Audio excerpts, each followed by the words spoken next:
Hello बच्चों, last video में अपन ने क्वांटम नंबर पढ़े थे। क्वांटम नंबर पढ़ने से अपने को परमाणु के कोष, उपकोष और कक्षक के बारे में अपने को जानकारी हो गई थी। तो कोष, उपकोष और कक्षक के बारे में जानकारी होने के बाद में अपने पास ये समस्या आती है कि अब कक्षकों को भरा कैसे जाए, कक्षकों में इलेक्ट्रॉन कैसे भरा जाए। तो उसके लिए एक सिद्धांत है, ऑफ-बॉउ सिद्धांत या ऑफ-बॉउ प्रिंसिपल।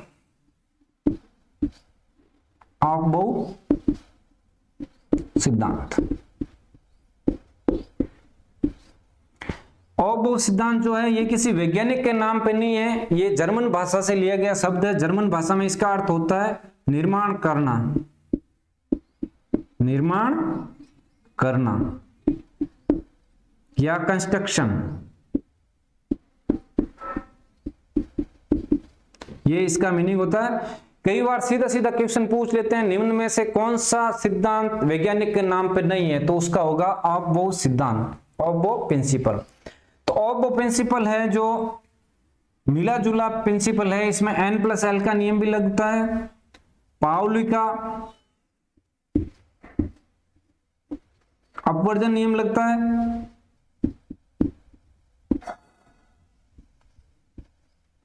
वुड का अधिकतम बहुलकता का नियम लगता है, बहुलकता का नियम। इलेक्ट्रॉन को भरे जाने के अंदर ये तीनों नियमों का काम आता है, पाउली का अपवर्जन नियम, वुड का अधिकतम बहुलकता का नियम और n+n का नियम। तो अपन सबसे पहले n+l नियम पढ़ लेते हैं, क्या है n+l। n है जो प्रिंसिपल क्वांटम नंबर हमने देखा था, जो मुख्य क्वांटम संख्या। l है जो है एजीमुथल क्वांटम संख्या या दिगंशी क्वांटम संख्या। तो n तो अपने को कोष के बारे में बताता है और l अपने को उपकोष के बारे में बताता है। तो l की वैल्यू s के लिए 0, p के लिए 1, d के लिए 2, f के लिए 3, इस तरह से होती है l का। और n का मान कोष के लिए, कोष के बराबर होता है फर्स्ट कोष के लिए n, दूसरे के लिए 2, तीसरे के लिए 3, ये होता है। तो n+l जो है वो प्रोपोर्शनल होता है एनर्जी के।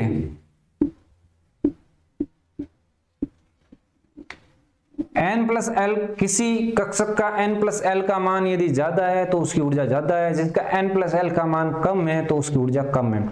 तो इलेक्ट्रॉन हमेशा कम ऊर्जा स्तर में जाना पसंद करते हैं। सबसे पहले कम, जिस कक्षक की ऊर्जा सबसे कम होगी इलेक्ट्रॉन सबसे पहले उसमें भरे जाएंगे, उसके बाद हम बढ़ती हुई ऊर्जा के साथ भरे जाएंगे। अब मैं एक एग्जांपल ले लेता हूं, 1s 2s 1s 2s 2p 3s 3p 3d 4s 4p 4d 5s। मेरे पास ये उपकोष है, तो मैं इसके अंदर n+l निकालता हूं और इसको मेरे को अरेंज करने हैं एनर्जी के बढ़ते हुए लेवल में अरेंज करना। सबसे पहले इलेक्ट्रॉन किस कोष में जाएगा, तो मैं इसका n+l निकाल लेता हूं। n जो है वो तो दिया हुआ ये सबसे आगे जो अक्षर होता है वो n होता है, 1 2 2 3 3 3 3 4 4 4 5, ये n है।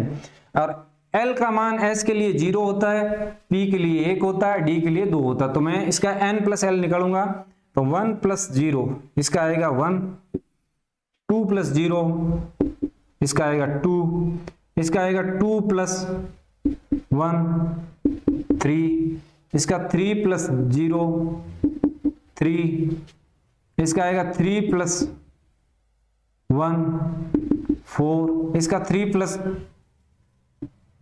2 5, इसका 4 + 0 4, इसका 4 + 1 5, इसका 4 + 2 6, इसका 5 + 0।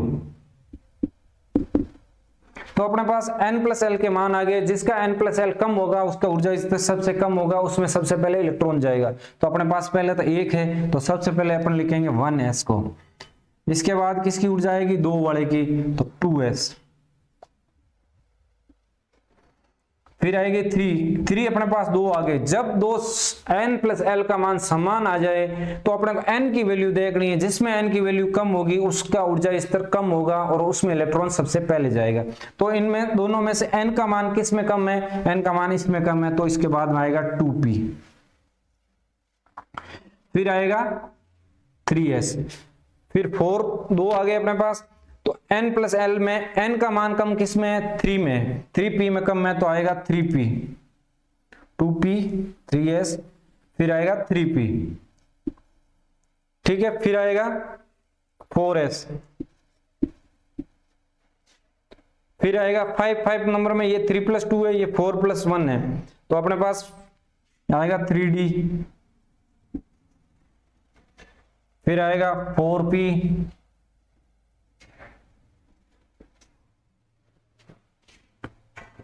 फिर आएगा 5s, फिर आएगा 4d। तो इस तरह से अपने को यदि क्वेश्चन के अंदर अरेंजमेंट पूछा गया हो उपकोष का घटते हुए एनर्जी लेवल में या बढ़ते हुए एनर्जी लेवल में, तो ये निकाल सकते हैं। और यदि इलेक्ट्रॉन सबसे पहले किस में भरा जाएगा ये पूछा गया हो तो वो भी अपना एनर्जी लेवल निकालेंगे। जिसका एनर्जी लेवल सबसे कम होगा उसके अंदर इलेक्ट्रॉन सबसे पहले जाएगा, जिसका एनर्जी लेवल ज्यादा होगा उसमें बाद में जाएगा। तो ये तो हो गया फॉर्मूले के अकॉर्डिंग और नियम के अनुसार।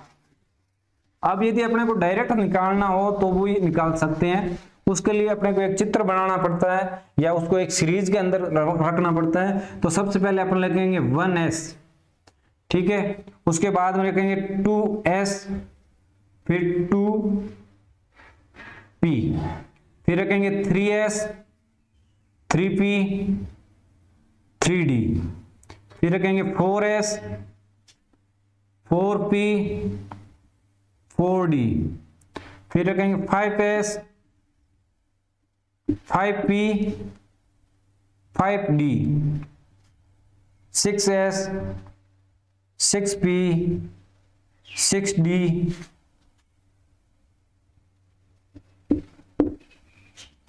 इस तरह से रख के फिर अपने को तिरछा मिलाना है। इसको यहां आएंगे, ये मिलाएंगे, फिर वापस जाएंगे, फिर यहां से आएंगे, फिर वापस जाएंगे, फिर यहां से आएंगे, फिर वापस जाएंगे, फिर यहां से आएंगे, फिर वापस जाएंगे, फिर यहां से आएंगे। तो अपने पास इस हिसाब से पहले क्या आ गया, 1s आ गया, फिर आ गया 2s, फिर आ गया 2p, फिर आ गया 3s, फिर 3p, 4s, 3d, 4p, 5s। तो इस तरह से अपन कोषों को उपकोषों को अपन अरेंज कर सकते हैं घटती हुई या बढ़ती हुई एनर्जी में, या इलेक्ट्रॉन सबसे पहले किस में भरेगा, जिसमें एनर्जी लेवल कम होगा उसमें भरा जाएगा। नेक्स्ट वीडियो में अपन करेंगे पाउली का अपवर्जन नियम, हुड का अधिकतम बहुलकता का नियम। ये वीडियो यहीं समाप्त करते हैं।